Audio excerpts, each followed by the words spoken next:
Today we're diving into the fascinating experiment that might just make you question everything you thought you knew about society. We're going to be talking about John Colquhoun's infamous mouse utopia experiment. Now, before you roll your eyes and think, what do mice have to do with us?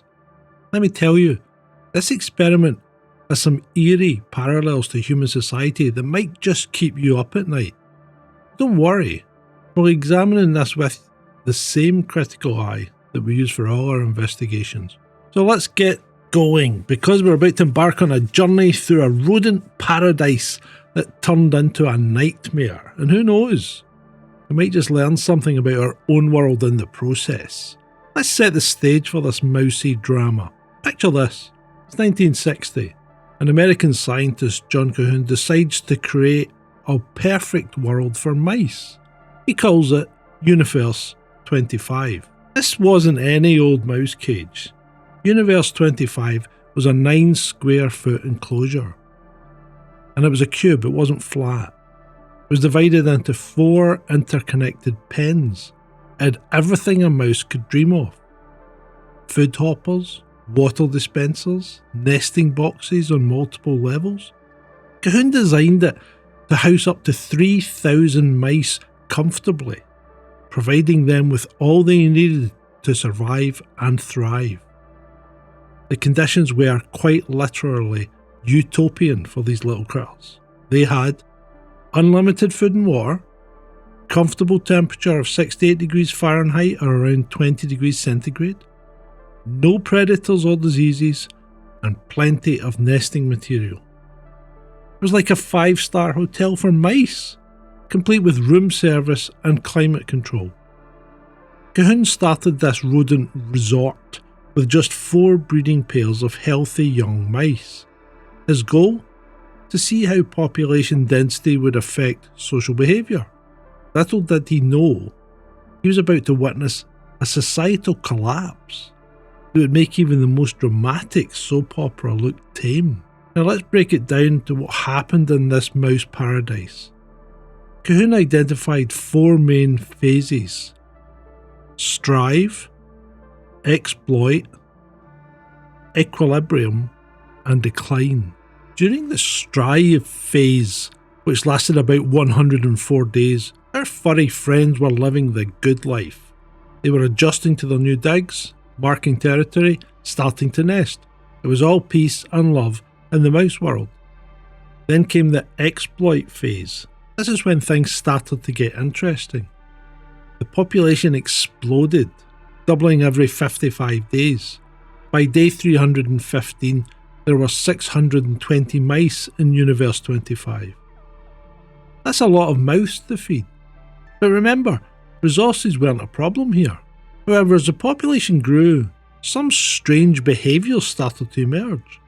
Despite having plenty of space, most mice crowded into a few select areas. They started viewing eating as a social activity, all flocking to the same food sources. It was like they were having a constant dinner party, but not everyone was invited. As we moved into the equilibrium phase, things took a turn for the worse.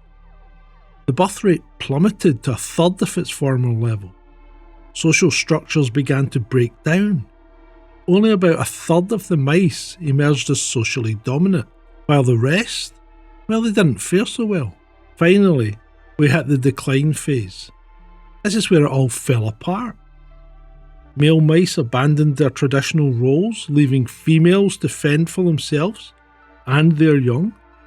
Some females became aggressive, even violent towards their own offspring. Others gave up on motherhood altogether.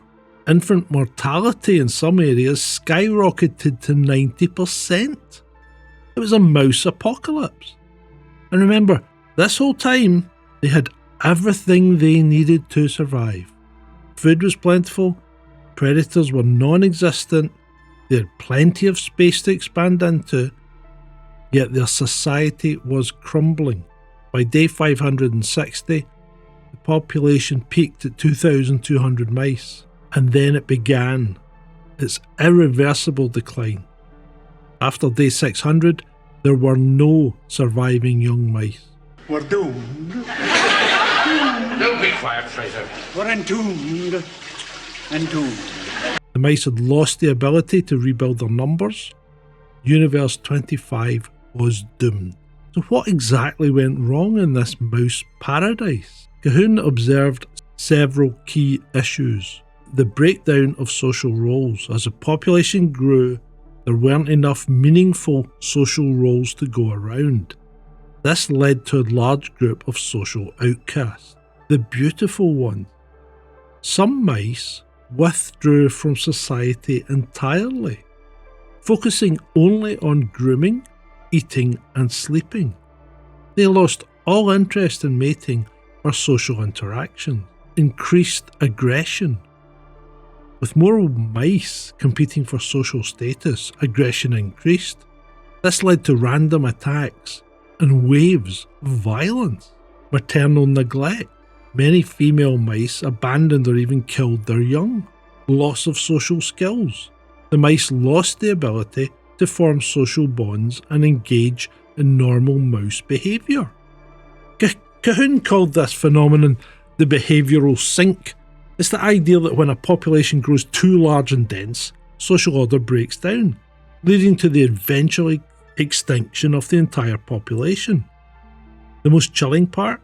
Even when Colquhoun tried to reset the experiment by moving some mice to a new uncrowded environment, they couldn't recover. They'd lost the social skills necessary to build a new society.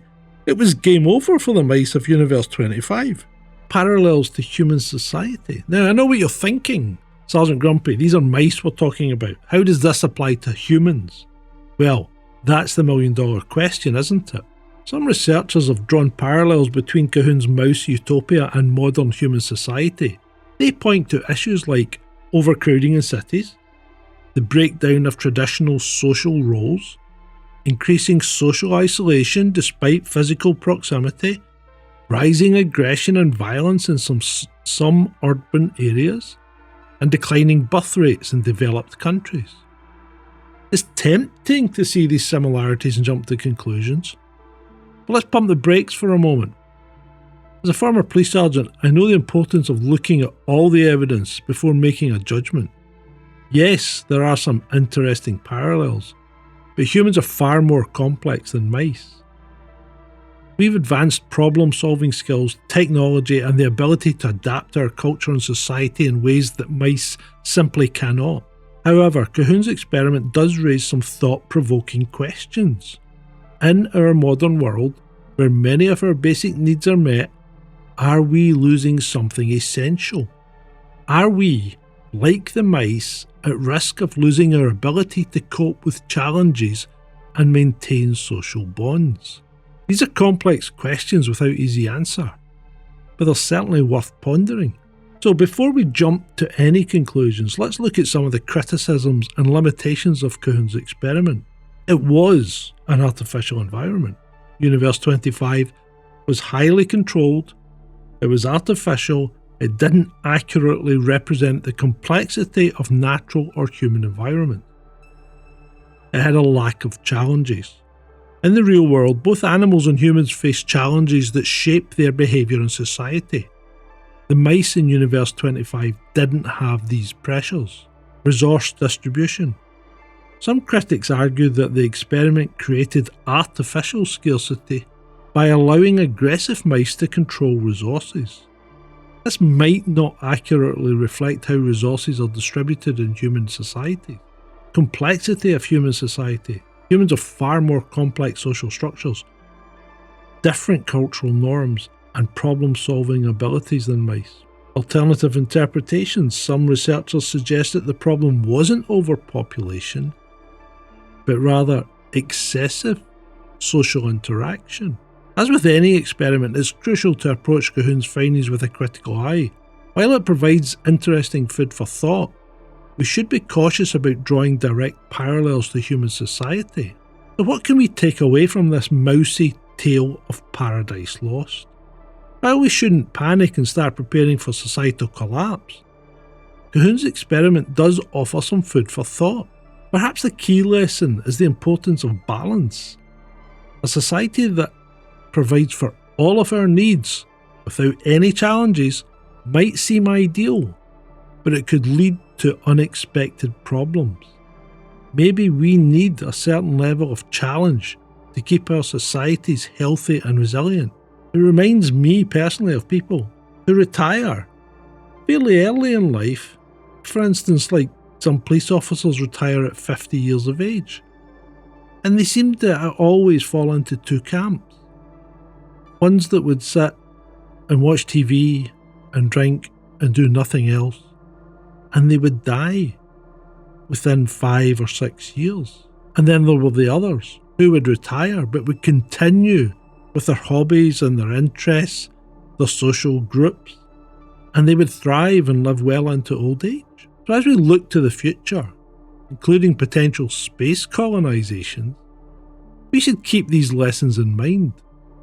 Creating a perfect environment isn't just about meeting physical needs. We need to consider social and psychological factors too. What do you think?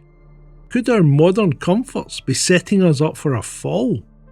Or are we clever enough to avoid the fate of Cahoon's mice? Our Western civilization, and let's just remember, Western civilization is dropping below the replacement rate. Are we starting to decline?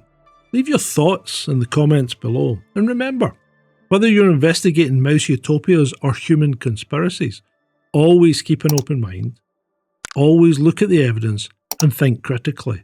Don't forget to like, subscribe and share. And join me next time as we continue to unravel the mysteries of our weird and wonderful world.